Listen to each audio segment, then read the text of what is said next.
일본 정부의 경제 보복 조치를 두고 여야의 진단과 해법은 엇갈렸습니다. 민주당은 피해 최소화를 위한 추경의 필요성을 강조했고 한국당은 정부의 실질적인 해결을 촉구했습니다. 국회 연결해서 자세히 들어보겠습니다. 한지희 기자. 민주당은 일본의 경제 보복에 따른 피해를 최소화하기 위해 추경안이 하루빨리 처리돼야 한다며 야당의 협조를 촉구했습니다. 이인영 원내대표는 오전 회의에서 조건 없는 추경 처리가 국민의 명령이라며 반도체 소재의 긴급 예산이 이번 추경에 상당한 규모로 추가 투입될 수 있게 협조해달라고 말했습니다. 민주당은 일본의 경제 보복 대응을 위해 최대 3천억 원 수준의 예산을 추경 심사에 반영하기로 결정했는데요. 조정식 정책위의장은 3대 품목과 추가 규제 예상 품목을 중심으로 기술 개발, 상용화, 양산 단계 지원 등을 추경에 반영할 계획이라고 전했습니다. 이해찬 대표는 일본 경제 보복 대책 특위 첫 회의를 열고 일본의 비정상적인 수출 규제는 정치적인 목적을 가진 경제 보복이라며 같은 일이 반복되지 않도록 당정 협의를 통해 중장기 대응 방안을 마련해 나갈 것이라고 강조했습니다.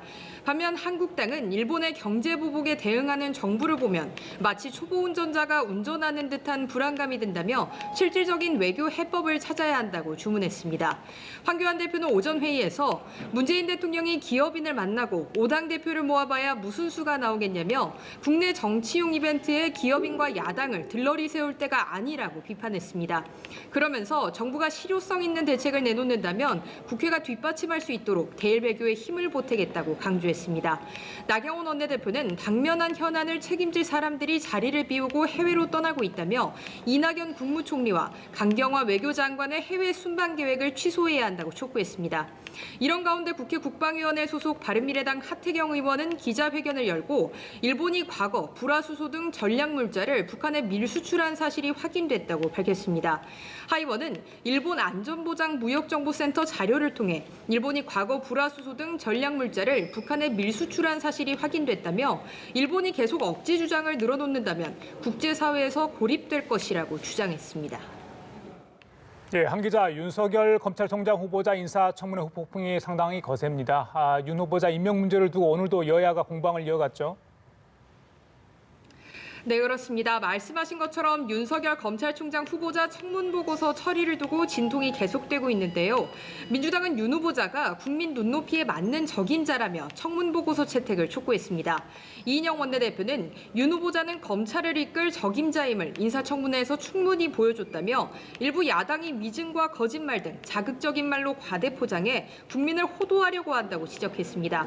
한국당은 윤석열 청문보고서 채택 자체에 반발하며 대여 공세를 이어갔습니다.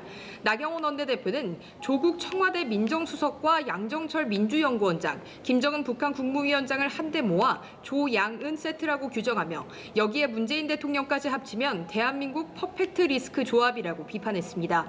바른미래당 오신환 원내대표는 야당의 반대를 무시하고 임명을 강행하겠다는 것이냐며 청와대가 의회 민주주의를 부정하고 국회를 무시하는 오만한 행태를 반복했다고 비판했습니다.